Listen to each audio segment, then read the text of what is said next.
Salut à tous les amis, c'est Oleg pour une agence Goldpress, c'est-à-dire pour les dernières nouvelles. On va parler de 4 nouvelles importantes aujourd'hui. La première, c'est la chasse au trésor lancée par le Puy du Fou qui s'appelle Excalibur. Et oui, vous ne rêvez pas, une épée Excalibur qui a été fabriquée, qui est neuve, avec des métaux précieux et qui coûte 250 000 €. Donc, celui qui résolvera les énigmes du Puy du Fou pourra avoir cette épée. Le deuxième sujet qu'on va aborder, c'est le château d'Annette et son fameux cerf, qui est une œuvre d'art du château d'Annette, enfin, au plus exactement, le cerf en face du château d'Annette au musée, qui est régulièrement dégradé, qui est régulièrement vandalisé. C'est pas la première fois, on va y revenir. Troisième sujet, toujours de l'actualité, mais là, moins récente. On a parlé, il y a quelques mois, sur les réseaux sociaux, on a parlé des Berbères et des Vikings. Donc, un sujet vraiment passionnant, les Vikings et les Berbères. Et on a également évoqué sur les réseaux sociaux, on va le voir au cours des dernières semaines, des mégalithes. Et là, c'est une véritable découverte, parce que bon, les rapports Berbères-Vikings, moi j'en ai déjà parlé. Mais là, c'est une véritable découverte. Des mégalithes en Côte d'Ivoire. En Afrique noire, un site mégalithique fabuleux. Donc bref, ces deux derniers sujets, c'est vraiment passionnant. Ça va nous permettre d'explorer ces liens entre les anciens peuples natifs, les anciens peuples européens et africains.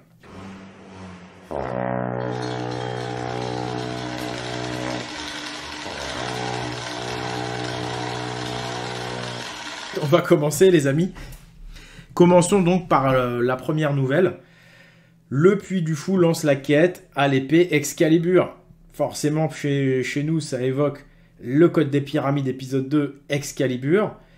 On regarde tout de suite la bande-annonce du Puy du Fou. C'est parti.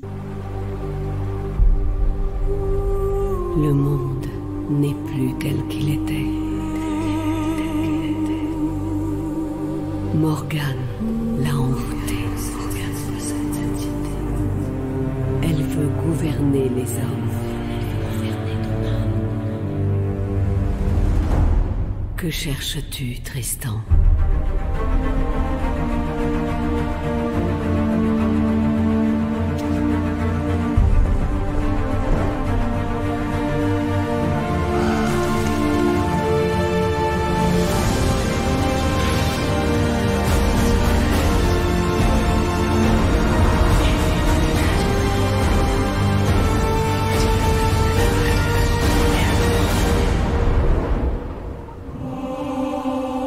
L'épée que tu désires scellera ton destin.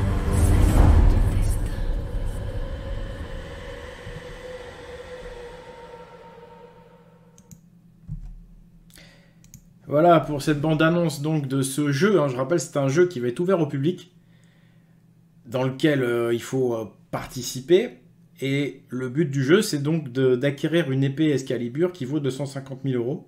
Elle a été faite pour l'occasion, en résolvant des énigmes. Donc ça fait penser évidemment au Code des Pyramides 2 Excalibur. Je rappelle qu'il y a Durandal aussi qui évoque... ces deux choses, on a l'impression qu'elles évoquent donc ce que j'ai réalisé dans ma vie finalement aussi, et que j'ai montré et démontré dans ce film Excalibur 2. Pourquoi ? Dès le départ donc, de cette bande-annonce, on s'aperçoit qu'il y a eu un envoûtement, que le monde est obscurci par les ténèbres. Là, c'est la fée Morgane qui a ce rôle de Satan, de celui qui répand les ténèbres et qui contrôle les hommes. Et puis on a un chevalier qui part en quête, qui cherche quelque chose, et on voit un corbeau. Et ce chevalier, donc, qui voudrait sortir le monde de l'envoûtement, à un moment donné, ensuite, on le voit qui plante l'épée. On voit tout un tas d'épées qui sont plantées, des épées de chevalier. Et on lui dit, voilà, au bout de ta quête, il y aura l'épée. Sous-entendu, au bout de la quête, donc l'épée Excalibur est censée résoudre le problème. Mais comme on le voit là dans la bande-annonce, toutes ces épées sont plantées dans la terre. Donc on retrouve toute la symbolique que j'explique dans l'épisode 2 Excalibur, du Code des Pyramides, à savoir qu'on est dans une période obscure, et que pour en sortir, il faut évidemment ramener la lumière, c'est-à-dire la vérité et la connaissance. Et on a cette symbolique de l'épée Excalibur enfoncée qui est liée à la période obscure et qu'il faut interpréter cette épée enfoncée comme étant en fait la croix latine de la religion de cette période obscure, une croix sur laquelle on a le bon Dieu Jésus qui est mort. Donc là, ça valide tout ce que je disais, à savoir en époque obscure, le bon Dieu est mort, il est absent. Ça explique le crucifix, le bon Dieu est mort dessus, et l'épée des chevaliers, l'épée qui représente en fait la justice, malheureusement, elle est dans la terre. Donc il n'y a plus de chevaliers, c'est-à-dire il n'y a plus de justice dans ce monde. Et donc le but de la quête, c'est de soulever Excalibur, c'est donc de prendre cette épée, de la soulever. C'est-à-dire en basculant, c'est ce que j'explique, la pointe vers le haut, on revient dans la lumière. Donc une quête pour la vérité, avec des énigmes, voilà, le parallèle avec ce que j'ai réalisé et ce que j'ai montré donc, dans le Code des Pyramides 2, on peut le voir ici. Alors, il y a eu aussi l'affaire Durandal au mois de juillet, une épée qui a été soulevée, qui évoquait évidemment, avec différents signes, le Code des Pyramides de Excalibur. Est-ce que là, il y a un lien aussi donc, avec ce que j'ai fait dans cette quête d'Excalibur? C'est vrai qu'elle tombe à point nommé. Cet événement du Puy du Fou, il tombe au bon moment parce que ça va permettre à plein de gens du grand public de s'intéresser à la légende d'Excalibur et puis de voir les choses comme elles sont vues finalement dans le Code des Pyramides. Donc ça peut permettre aux gens de mieux comprendre. C'est la même logique en plus, c'est-à-dire qu'on doit résoudre des énigmes pour avoir l'épée au bout. Donc c'est un formidable moyen de populariser finalement l'esprit des anciens, l'esprit de ce code des dieux, l'esprit de cette révélation au final. Donc est-ce que c'est en rapport avec ce que j'ai fait? Ça c'est à vous de... Enfin, j'ai envie de dire, c'est pas à moi de juger parce que je suis directement impliqué évidemment, mais évidemment que j'ai ma propre opinion.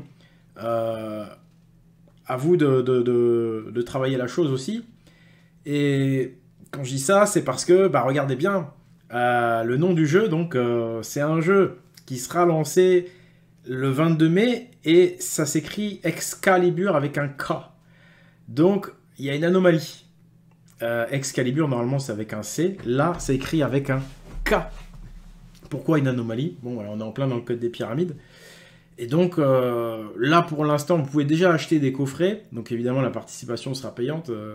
L'épée vaut quand même 250 000 balles. Si ça vous intéresse, vous tapez sur Google, vous allez le trouver tout de suite, cette quête. Et donc, voilà. Même là, je crois qu'il y a une énigme. Pourquoi ils ont mis un K? C'est lancé le 22 mai prochain. À vous de chercher un petit peu aussi. Le cerf d'Annette, à nouveau la cible d'un acte de vandalisme. La statue vient de connaître une énième attaque de vandales. Le maire d'Annette, tout comme les habitants, sont choqués et ne comprennent pas pourquoi on s'en prend à ce qui est devenu l'un des symboles de la commune. Situé dans le centre de la Renaissance, le cerf, il s'appelle Hubert, c'est un cerf doré. Je n'ai qu'un seul mot, c'est lamentable et décevant, dit le maire, qui s'est rendu au chevet de l'animal ce lundi 4 novembre. De nombreux habitants ont confié leur consternation suite à cette dégradation. Les touristes qui visitent le château juste en face viennent régulièrement se prendre en photo en sa compagnie. Donc, ce cerf, en fait, là, ce qui est vraiment intéressant dans cette affaire, il est au château d'Annette. Et ce qui nous intéresse particulièrement, c'est le château d'Annette. Le château d'Annette, j'en ai parlé un petit peu déjà dans le Code des Pyramides, ouais, je crois, et peut-être avant même. Et je vais sûrement en faire une vidéo bientôt. Juste en face, il y a un musée. Mais les deux réunis sont vraiment hyper intéressants. Ce cerf est devant le musée.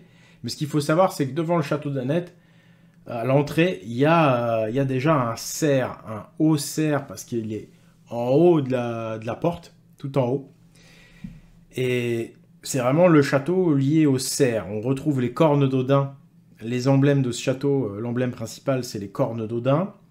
Donc d'avoir un haut cerf, je ne sais pas si c'est lié à la ville d'Auxerre, ce qui expliquerait pourquoi on dit Auxerre et pas Auxerre.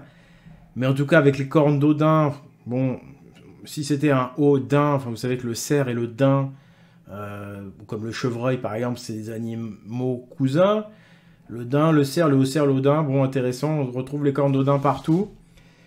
Bon, il est vraiment intéressant ce château et ce musée aussi. C'est là-bas que j'ai trouvé, dans le musée, comme quoi François Ier et Henri II se revendiquaient roi de Gaule et pas roi de France. On retrouve aussi d'autres bonnes surprises. On retrouve vraiment des symboles odiniques dans ce château et dans ce musée.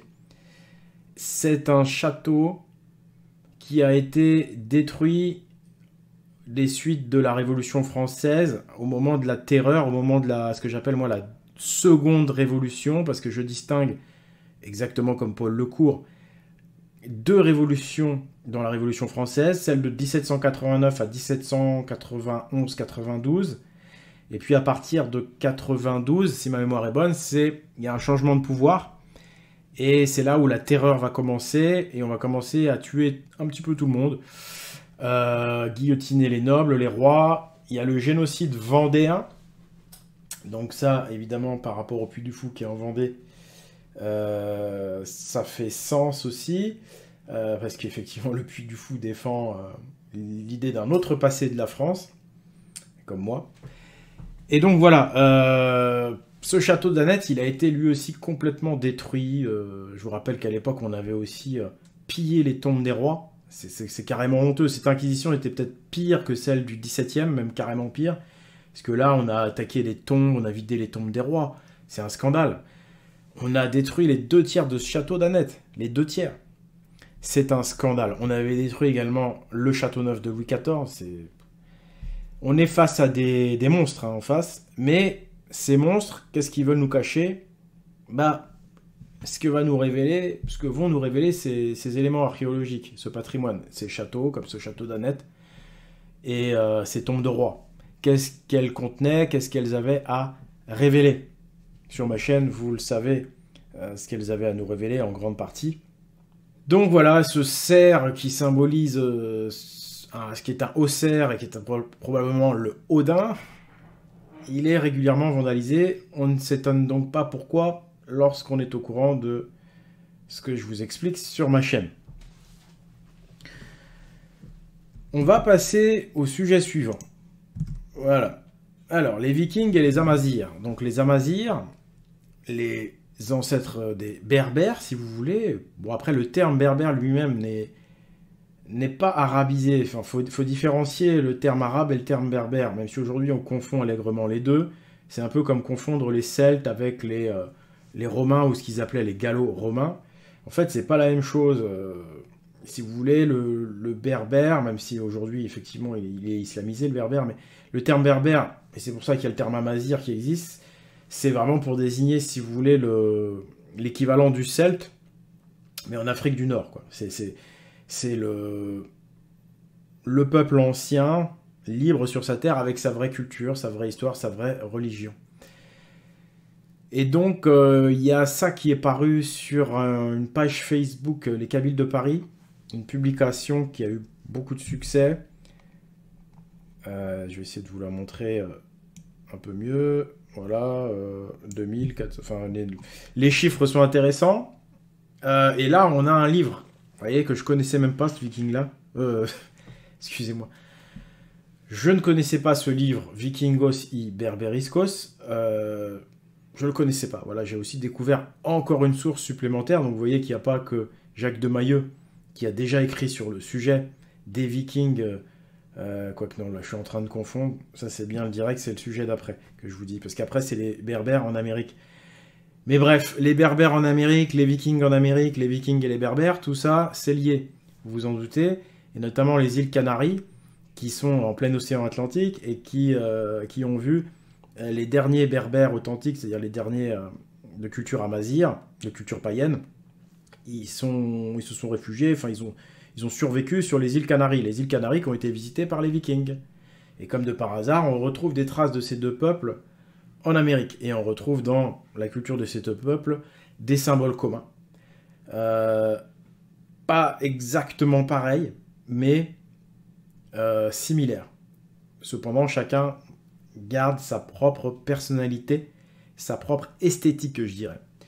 Là, c'est le sujet de cette ancienne spiritualité, cette ancienne tradition, on voit qu'il y a une histoire commune entre les Vikings et les Berbères, et on retrouve ça dans leur religion ancestrale commune, c'est-à-dire on retrouve des principes communs, des grands principes communs, mais chaque peuple va garder sa propre esthétique, sa propre identité finalement, et cela diffère des religions monothéistes qui, elles, vont venir écraser les cultures ancestrales, et certes, elles vont avoir des symboles, ils vont tous avoir le même symbole, c'est-à-dire chrétiens d'Amérique, chrétiens d'Afrique ou d'Europe, ils ont tous exactement le même symbole, et c'est ce qui permet d'ailleurs de dire que le monothéisme est universel, et de nous faire croire finalement que les religions ethniques ne sont pas universelles. Or là, on va s'apercevoir que c'est faux, puisqu'en fait on s'aperçoit qu'ils ont une histoire commune.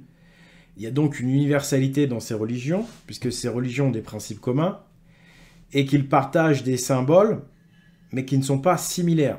Qui ne sont pas exactement les mêmes, mais qui sont similaires, pardon. Et cette similarité permet à la fois à chaque peuple de garder son identité propre, tout en épousant cette même tradition universelle. Vous voyez la nuance, la subtilité. Je vais vous montrer le deuxième post. Voilà, tout à l'heure j'ai fait un petit lapsus. Les Berbères en Amérique, encore un livre sur le sujet que je ne connaissais pas. Donc, vous voyez que tout ça, maintenant que vous suivez mon travail, ça commence vraiment à faire sens. Là, c'était sur une autre page, Made in Tamasga. Donc, on est plutôt dans voilà, tout ce qui va être Amazigh, toujours. Les cultures ancestrales de l'Afrique du Nord. Donc, comme quoi, il y a une porte de sortie aussi pour ces peuples par rapport à la religion monothéiste qui les domine. Il y a des portes de sortie, en fait, pour chaque peuple, grâce à cette ancienne tradition. Et voilà. Les îles Canaries, c'est vraiment la clé de compréhension, je vais en parler. Et maintenant, donc, on va regarder ces sites mégalithiques en Côte d'Ivoire. Vous allez voir, c'est fascinant. Venu ici, j'avais pris une photo de cette roche et on m'avait pas cru. Quand j'avais dit que c'était en Côte d'Ivoire, on avait pensé que c'était un montage que j'avais fait. Mais non, c'est bien en Côte d'Ivoire et on est bien au parc archéologique d'Awakro. Le parc archéologique d'Awakro se trouve à environ 1h30 d'Abidjan, sur l'autoroute du Nord en allant à Yamoussoukro. Après le petit arrêt autour de la carrière de granit abandonnée, notre guide Raymond nous attendait pour la visite. Tu peux nous dire ce que c'est qu'un dolmen? Le dolmen est une table de pierre en breton qui a pour fonction sépulture culturelle, rituelle et religieuse. Mais comme on n'a pas encore entrepris des fouilles archéologiques, on n'a pas encore les fonctions de ce dolmen. Ma première question pour Raymond était de lui demander comment savait-on qu'Awakro était un site archéologique alors qu'on n'y avait pas encore fait de fouilles. On sait que c'est un parc archéologique parce que nous avons pris le relais d'un ancien peuple qui a vécu ici. Et de ce peuple ancien, il ressort une civilisation qui était matérialisée par des signes, des symboles gravés sur des sols lithiques à structure magmatique. D'accord. Avec Aiden, mon fils, nous sommes allés voir l'intérieur du dolmen.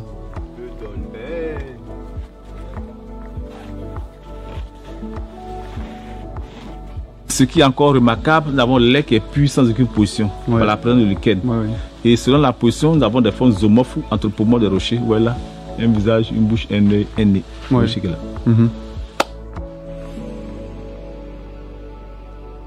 Le site d'Awakro nous réserve encore donc plein d'autres surprises à découvrir.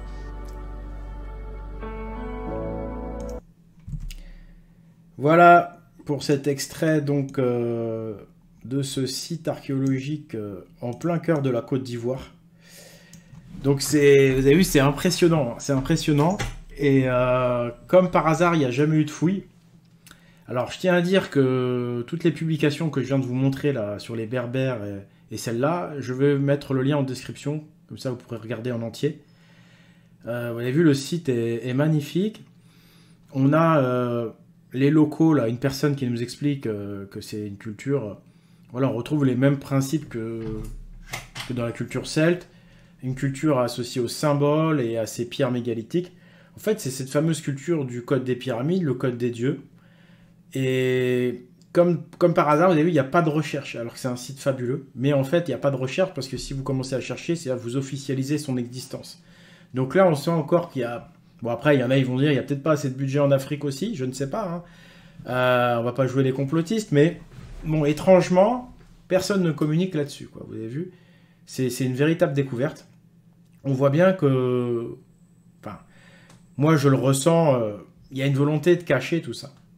Il y a une volonté de cacher ce passé commun de l'humanité. Parce que là, c'est vraiment...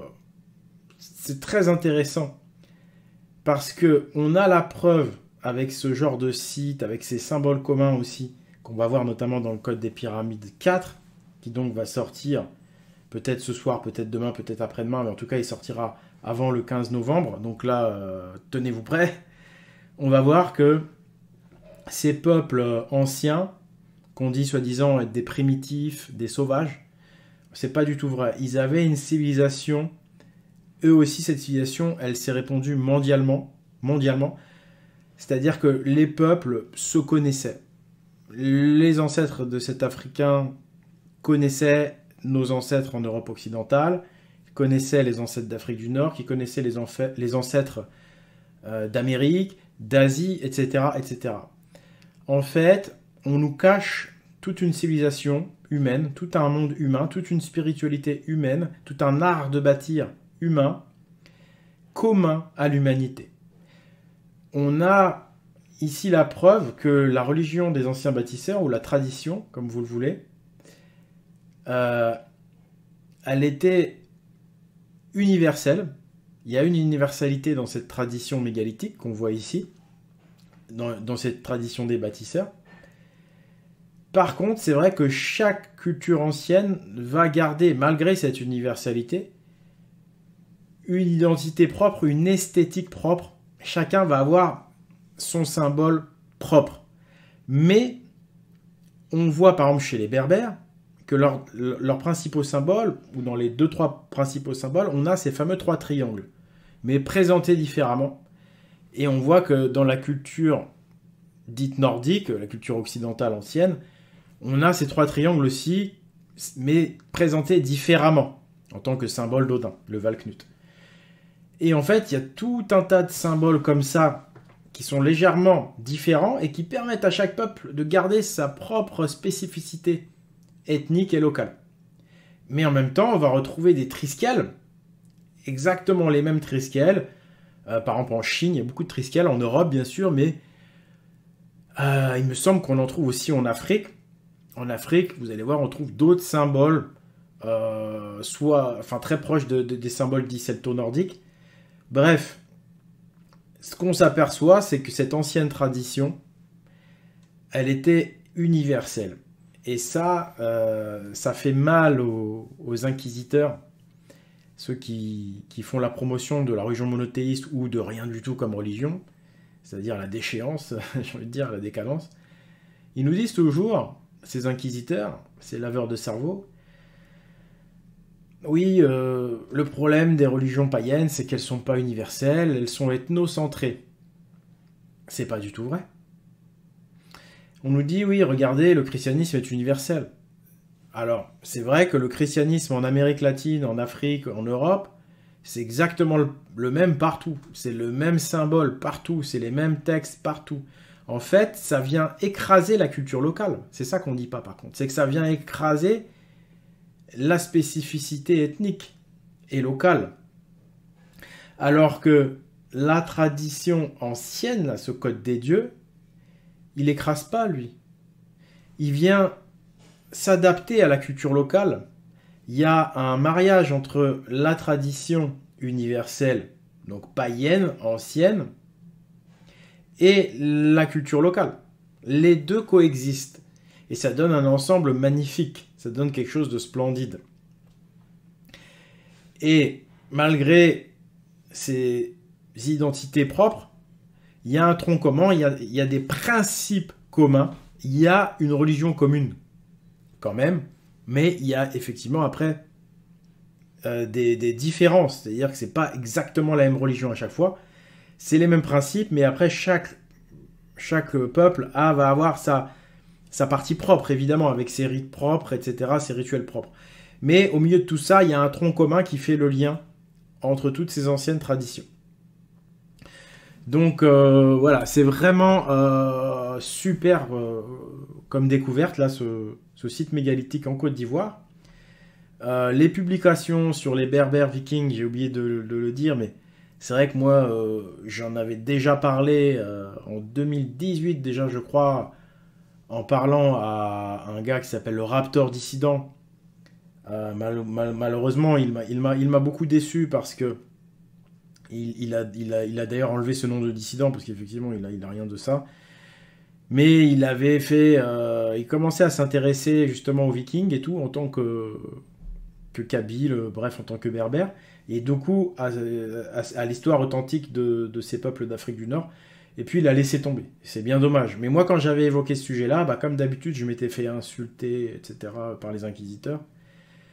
Et là, d'ailleurs, dans ses publications sur les Berbères, les liens avec les Vikings et avec l'Amérique, on voit pareil qu'il y a toute une armée numérique d'inquisiteurs, de capots, d'agents Smith, qui rôdent en permanence sur les réseaux sociaux pour bien moquer ou attaquer tous ceux qui sortent de la pensée unique et tous ceux qui commencent à comprendre qu'on nous cache notre vraie spiritualité ancestrale.